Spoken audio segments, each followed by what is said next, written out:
को हम लोगों की हालत ये होती है कि 15 दिन पहले से विचार बनाते हैं। राजगिरे का हलवा, सिंघाड़े का हलवा, कूटू की पूड़ी, समा की खीर, मखाने की खीर। अरे भाई, जब यही तुमको खाना है, रोटी खीर पुआ ही खाना है, तो काहे को एकादशी का स्वांग रच रहे हो? एकादशी एकादशी के जैसी होनी चाहिए। यदि शरीर में सामर्थ्य हो और कोई ऐसी रोग आदि की कोई बाध्यता न हो, तो व्रत के समय हमें छल नहीं करना चाहिए। व्रत को व्रत के जैसा ही करना चाहिए, तभी हमको लाभ होगा। नहीं तो हमको लाभ क्या होगा? हमको लाभ नहीं होगा। तो नमक ज्यादा खाने से काम की वृद्धि, मिर्चा खाने से क्रोध की वृद्धि, इसलिए मौत से साधक मिर्चा त्याग देते हैं। और सुन लीजिए, मिठाई अधिक खाने से लोभ की वृद्धि होती है, इसलिए मीठे का भी त्याग कर देते हैं। लोभ सकल व्याधिन कर मूला। नमक नहीं, मिर्चा नहीं, मिठाई नहीं।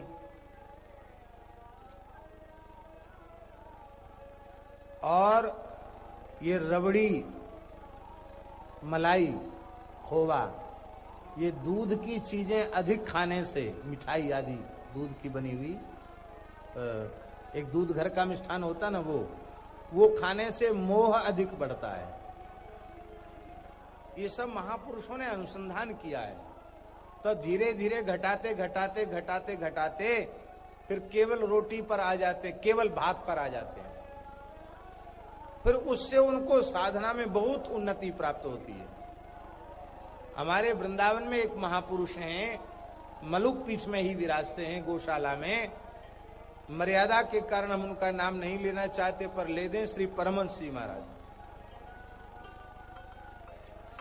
अनुमान है हमारा लगभग 25 वर्ष तक उन्होंने न गुड़, न तेल, न घी, न दूध, न दही, न मिठाई, न फल, कोई चीज 25 वर्ष तक नहीं खाई।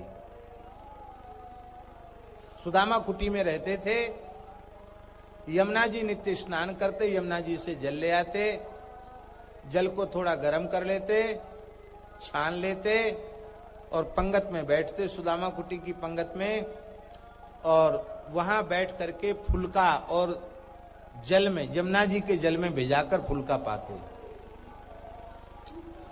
और एक और आश्चर्य की बात है, जब सुदामा कुटी में भंडारे चलते, गुलाब जामुन, रबड़ी, मालपुआ, मोहन थार, ये सब बनते, उस दिन भी पंगत में ही बैठ के पाते।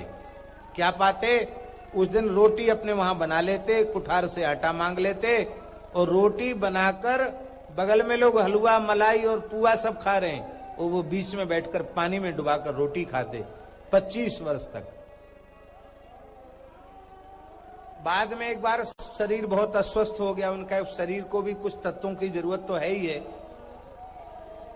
तो महाराज जी ने उनको मिशन भर्ती कराया, रामकृष्ण मिशन।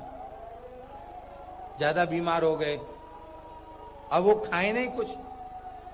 वो मिशन वाले स्वामी जी बोले, बाबा जी आपने कैसा मरीज यहां भर्ती किया? दवाई खाओ, बोले नहीं खाएंगे। दूध पियो, बोले नहीं पिएंगे। दही खाओ, बोले नहीं खाएंगे। खिचड़ी खाओ, बोले नहीं खाएंगे। क्यों? बोले नमक नहीं खाते, ये नहीं खाते। ये खाएगा क्या? वो खाएगा नहीं तो दवाई कैसे खाएगा? ये दवाई भी नहीं खाता है, क्या करें महाराज? महाराज जी हॉस्पिटल गए।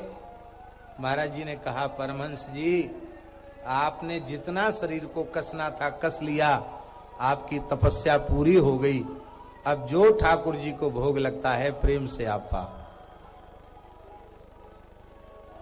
आज भी उनका आहार अत्यंत सूक्ष्म है, वर्षों तक तो दूध पर ही रहे।